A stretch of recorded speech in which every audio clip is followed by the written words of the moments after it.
Those of you who watch my channel know that recently I prepared a fairly detailed treatment of Voyage of the BSM Pandora, which is a 1980s solitaire designed sci-fi game. And I had some major computer malfunction, and the only part of the video I was able to upload was the first couple of minutes of it. So I think I must have had 1980s sci-fi solo designed games on my mind because I decided to take another look at Intruder, something I really hadn't been planning on presenting. And when I went to find my old copy, which is of a 1980 game published by Task Force Games as their pocket game number 6.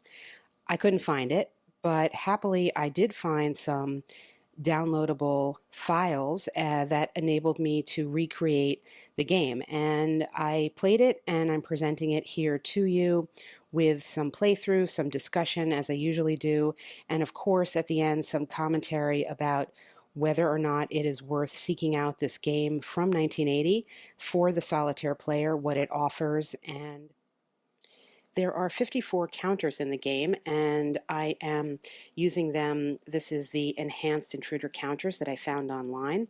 Very nicely done. I'll walk you through them briefly here.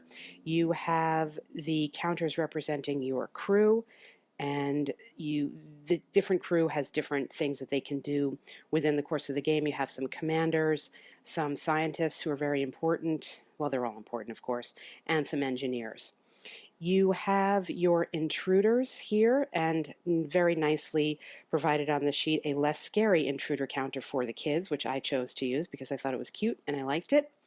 And you have the dummy counter. So this component here, these 5 intruders and the 6 dummies, are placed upside down on your mat on the game playing surface, which is represented by the map of the ship, which we'll show in a moment.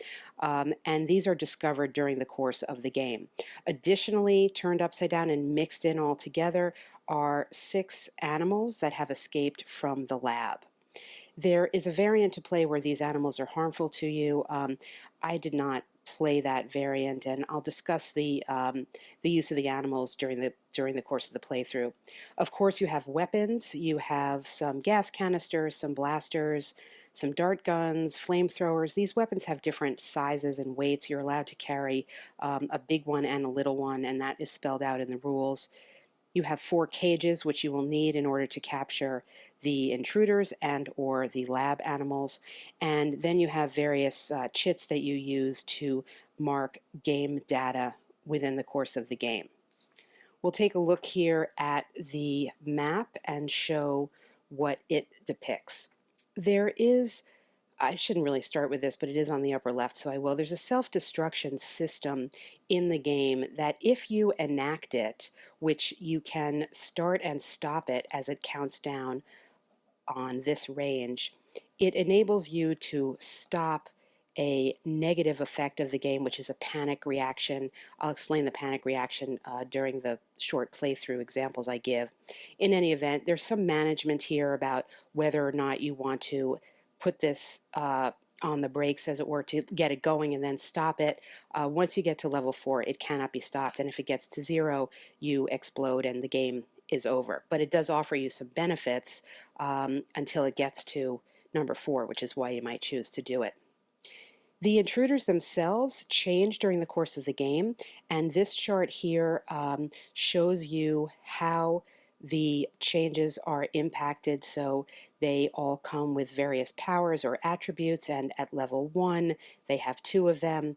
This goes, oh, strange, left that there from the game, all the way up to 7, and various other information that we'll get into a little bit of this when the game is going on. Moving here, we have the listing of their powers. These are spelled out in detail as to what they mean in the rules, and if you are revealing a power, you simply roll 2d6, and whatever you get, that becomes their power. There are some spaces here for putting down information as indicated here. You have your CRT here, which has two different values because there's combat in a sense that you initiate and then combat that's initiated against you. And so the values are here. The engineers have the capacity to build weapons, and you'll see during the gameplay how this works. It's tracked here. Some shuttles, these don't come into play actually in the game that I'm going to be showing you. And of course, the main part of where you're playing the game is this map representing the ship that you're on that has been invaded by these aliens, these invaders.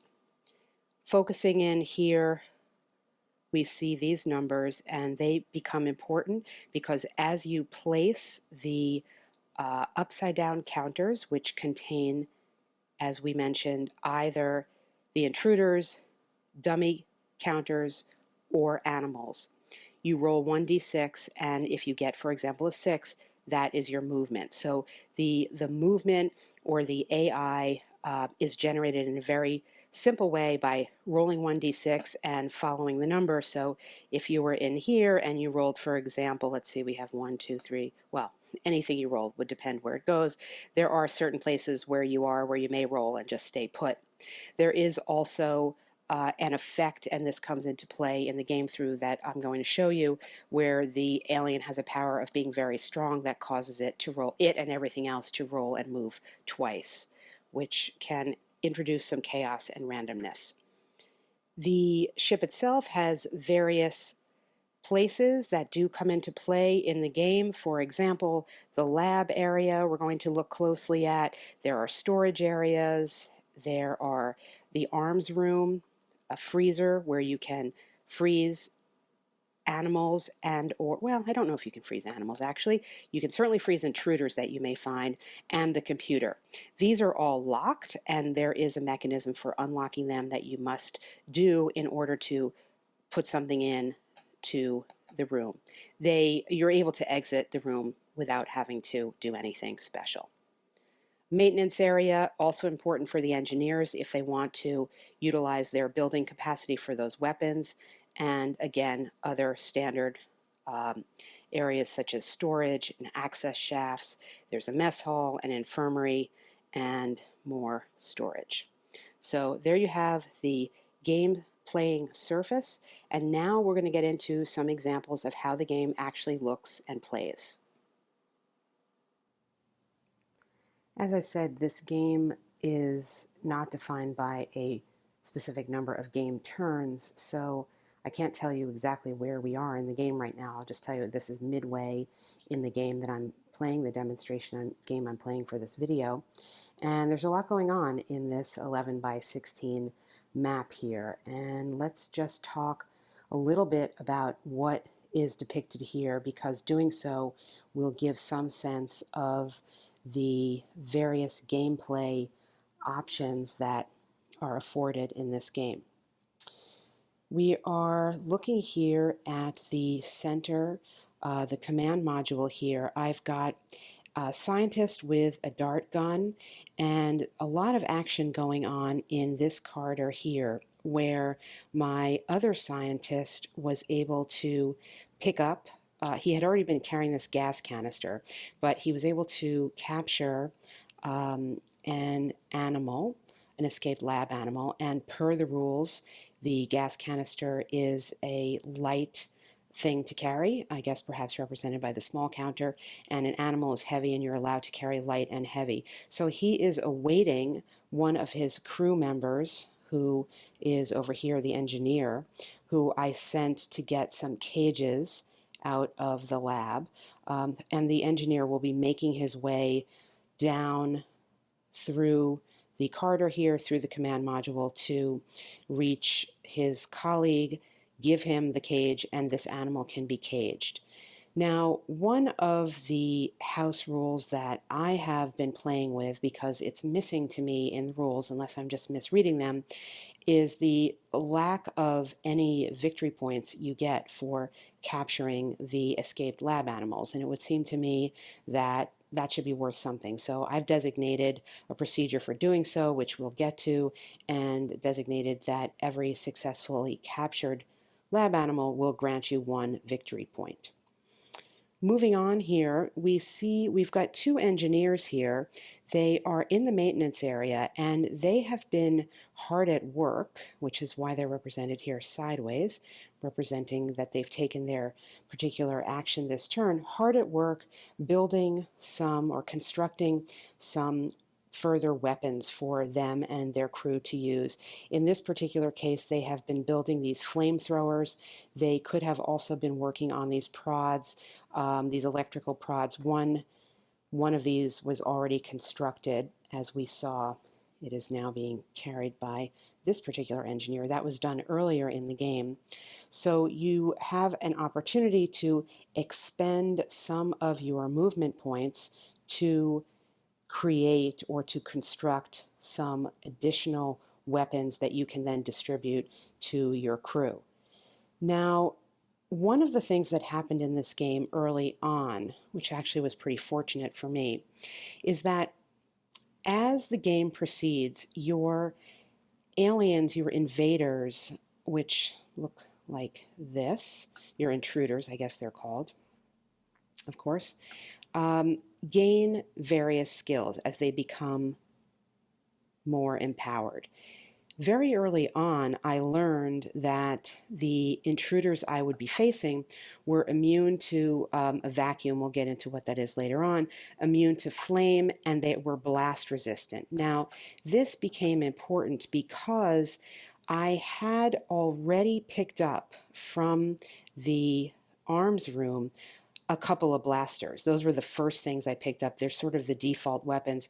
So once I learned that, I had to have the people carrying them, in this case one commander here, well both commanders here, drop them, and that's represented here by this overturned small counter. I think I probably could just simply remove them. I don't think there's a way of making this particular power go away, so they would always be blast resistant, so I wouldn't need these blasters. And the board does get a little bit crowded. I could probably just remove these, but in any case, these guys had to drop their weapons and now are going to need to make their way back into the arms room to pick up some other weapons. In addition to the blaster, there are some dart guns and there are these gas canisters. So there are other things for them to get, but we cannot use with any effect our blasters. Well, actually, I think we can use them with diminished effect, but I've chosen to drop them because it says they're blast resistant here, not blast immune.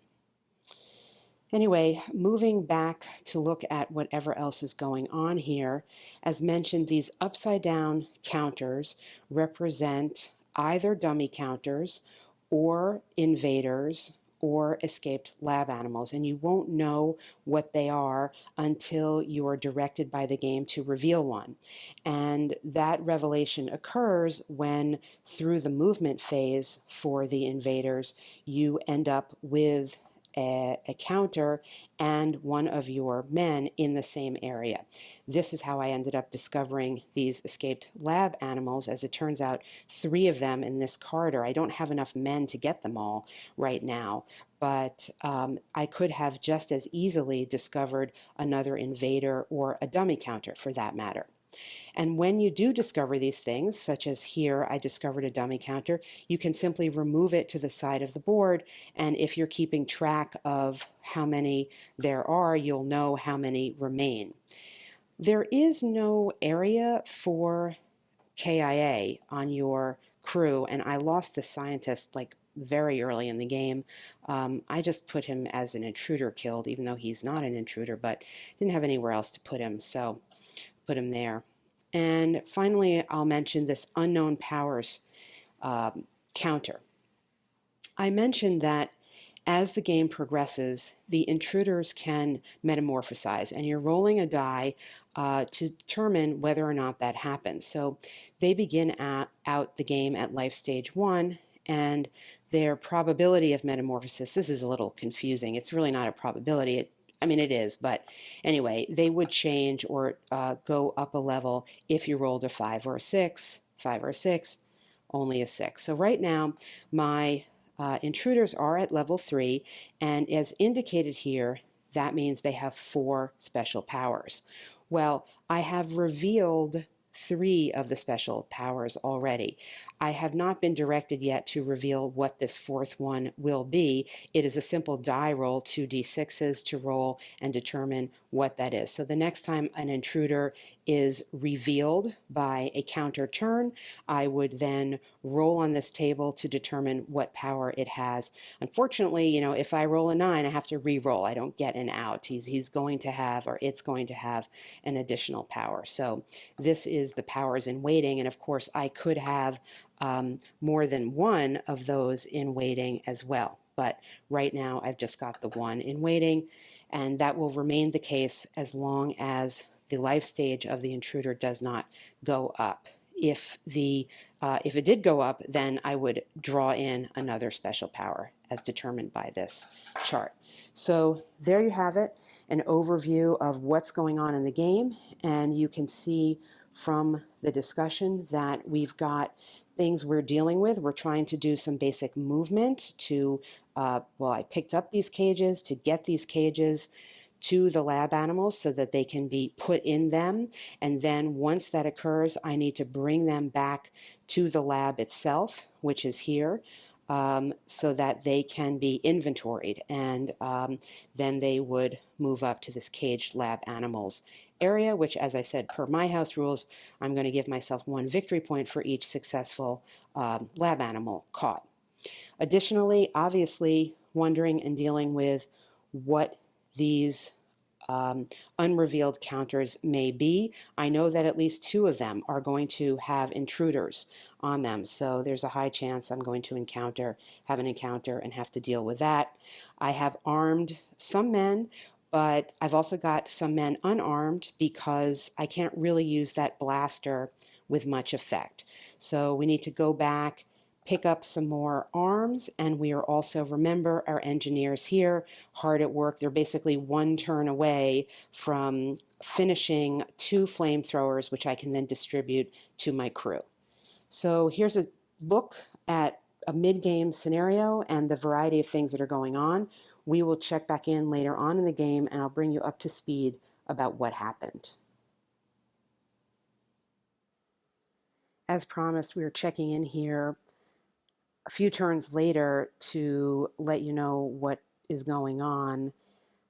I made my way to the lab with the caged animals. This one had been held by an engineer who, unfortunately, you can now see was KIA. We encountered an intruder, and in the ensuing combat, I ended up rolling a 6. Now, I had I guess I've turned it over to indicate it's no longer being held. I had a flamethrower. Unfortunately, rolling on the combat table in this instance, this second value here is the value of my combat when I am on the defense, and in that regard, my crewman was under attack and killed.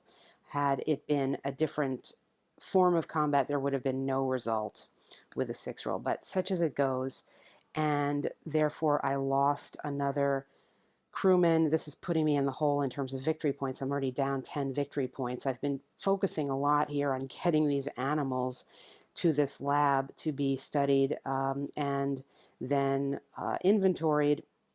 I need a scientist in the lab to do that. So this guy has been using some movement to follow me to the lab. I ended up taking the long way around because the lab had been occupied by an unknown counter, and I was trying to have it be moved in effect before I got there to prepare the safe way for me. As it turns out, again, this is the randomness of the game, and it certainly works thematically. As it turns out, the unknown counter that was in the lab turned out to be this animal. Another unknown counter made its way into the lab, and that was when we had that battle where I lost my engineer, and that was the intruder. The other significant thing that has happened since we last checked in was my intruders did evolve another stage, and therefore I mentioned they had this unknown power, the fourth power. This was revealed, and it is a very bad one. The fourth power was revealed on a die roll of 6 to be very fast. And what this means is that during the invader movement phase, you roll in effect twice. So you're not simply rolling once for their movement. When you do your one roll, you're moving again. And in some cases, what happens is you may end up, I mean, I guess there's no way to know whether it's better or worse, but it does make things a little more chaotic. You could end up rolling the first time a number that would cause the unknown counter to remain where it is, and then the second time to actually move to a place that's disadvantageous to you. But I don't know whether it's a net gain or loss, or harder or easier in that way, but it's just something else to contend with, because the movement capacity of all the unknown counters, not just the revealed intruders, is doubled when they have this very fast power. So this is where things stand right now. I've lost 2 men. I still am in the process of trying to secure 1 lab animal, and so it goes. We continue on. There's an effect in this game called the panic interlude, and this occurs after there is someone KIA by an intruder. And in this case, we lost I can't remember which one we lost recently. I guess we lost the scientist. What this means is that all your men go to the center of the command module. The unturned over counters come off the board, and then what gets mixed back in with them are any dummy counters you had discovered, and most importantly, any clones that are not yet in play. So in effect, it is ramping up the number of intruders that you will be facing for the next round, in effect. If you have animals in cages, they can be dropped and will remain in the cage, so they can be picked up later on. Now, this guy was already in the lab, so I basically just need to get a scientist in there to study him. Now, unfortunately, I just lost one of my scientists, so I have to take special care not to lose this fellow, because I think he's my only remaining scientist. And this animal happened to already be in the command module, so it was just dropped there.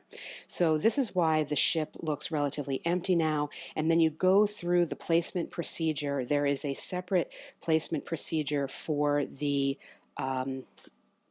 turned over counters in the panic interlude. And basically what happens is they become, I'll come back and show you after I do it, but they are placed around the core here, and then in various sectors here to, in effect, increase the chances of an encounter the next time. So we are back now. You can see the placement around the core of these counters, and then spreading out into the wings of the vessel. The other thing that happens with the panic interlude is that you roll not once but twice for the potential metamorphosis of the invaders. I happened to roll a 6 the first time, so we did increase a level, which means I need to bring in, for the next time this happens, 1 more clone who's going to come onto the board. Fortunately, my second roll was not another 6, so we didn't actually go up 2 levels, but there is that potential to happen. So here we are after the panic phase. We're all in the middle here, and I need to resume and continue going back to the lab, bringing my scientists back there, getting the animals back there, and continuing on with the mission. We are picking up the action here a little while later, just to show you some good things happening. Although I know from my history of this game and others that you can never be too certain what's actually good. I was able to capture an intruder, and my commander, my trusty commander, got him to deep freeze. This is good, although we are not safe quite yet, because this intruder is only at life stage 4, and they can still evolve to such an extent that they could break out of that deep freeze. So we can't guarantee that this is going to be worth all the victory points we could potentially get, but this is where we are right now. We needed to drop the animal to go get it with our cage. That happened earlier on. And we're still working on getting a scientist in here to inventory this animal and get him off the map to the caged lab animals area. We also successfully killed an intruder, which is really great. This engineer here rolled what he needed to blast him away, even with the blast resistance. So that was very lucky. And that's basically where things stand right now. We will come back, I think, and sort of wrap things up once the game is over. I know that there are a total of 5 intruder possibilities. I need to eradicate all of the ones on my ship in order to have the game end, before I'm killed, of course. And so right now I've got one as yet unexposed. So one of these is still an intruder. There's another one here. That's 2, 3, 4, and I still have one level up 5. So we're looking at one undiscovered intruder on our ship, and if we can find it and kill it before we lose our remaining men, we will have some type of victory here, or at least we'll have the end of the game. I shouldn't say that. We won't necessarily have a victory because we're losing, I believe it's 5 victory points per man we lost, and I think we get 15 for this. I'm not really sure. Need to look in at that later on, which we'll do next. As promised, we're checking in here at the end of the game, and we will show you what happened. Ultimately, I lost 4 men, a bunch of commanders, including one of the commanders, I think, who helped me kill one of these intruders, scientist, engineer. I killed 2 intruders, actually, at the end, and if this was all that happened, I would have not a victory condition. But ultimately, this intruder remained in deep freeze, which was made possible by the fact that I never rolled on the immune to cold power because I got lucky and never had to increase the life stage beyond 4. So what all that means in the end is that I get my -5 victory points, -5 victory points per commander killed, so that's a -20. I get a +7 on each intruder that I killed, so that's leaving me at a -6, but I ultimately am getting 15 points for the capture of this intruder, therefore bringing me into a positive territory. The victory conditions in the rules simply state that if you have a positive score, there's a win. So there aren't gradations of win conditions, and that's something, if you were more familiar with the game, you could perhaps create for yourself before you play it. It might add a little more story to the end of the game, whether you won big or won little. But in any event, according to the victory conditions, this is a win. You can see here that I still had one of the clones yet to come in, and basically I think what was successful in this game for me was playing it pretty safe at the beginning and not initiating a lot of contact with the intruders, and also getting very lucky. You didn't see this on screen, but I got pretty lucky when I had a lot of blank counters in discovering the intruder, my one remaining intruder in the ship, pretty quickly, so I could just continue to try to attack it, which is how I ended up losing some men. But ultimately my engineer, I guess it was, came through for me, oddly enough, using this blaster. I don't know why this is here, but using this blaster to which the intruder was resistant but not immune. So there you have it. That is Intruder. Is there any point in downloading this game? Is there any point in seeking out an original copy of this game? Like many of the better pocket games from the 1980s, there is a variety of experience you can have in playing this game, a variety of mechanics that are put to good use that are very thematic, from capturing and studying animals to, of course, capturing the intruders and bringing them to deep freeze if you can, various weapons that you can use like the dart gun, and of course the arms room here that is locked and that you can come in. Actually, you know what, the prod is not ever kept in there. Come in and out of to get more arms.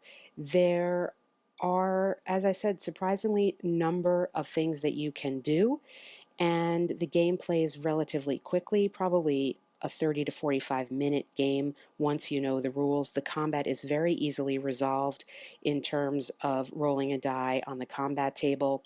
The theme is there in terms of the mechanics of the game, and if you are interested in sci-fi play, if you're interested in a solitaire design game that works very effortlessly to have the AI running, then I would recommend looking further into this game.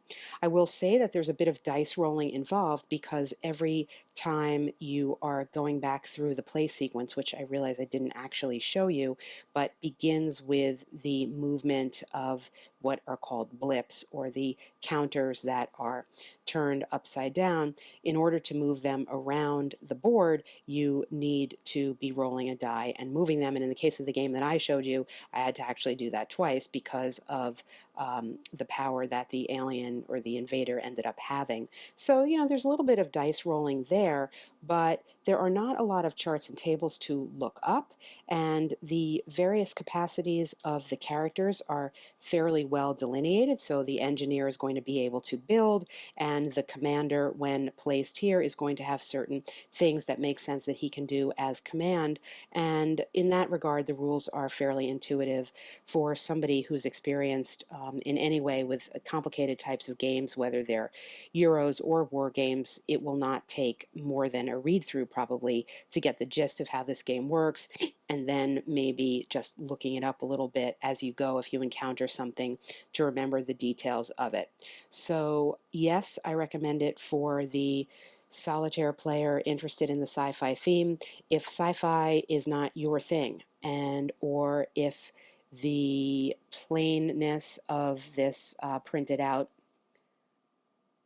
counters and map is not your thing, then move on. I know that this game has been re-implemented as Hidden Intruder from 2013. I have not seen that game.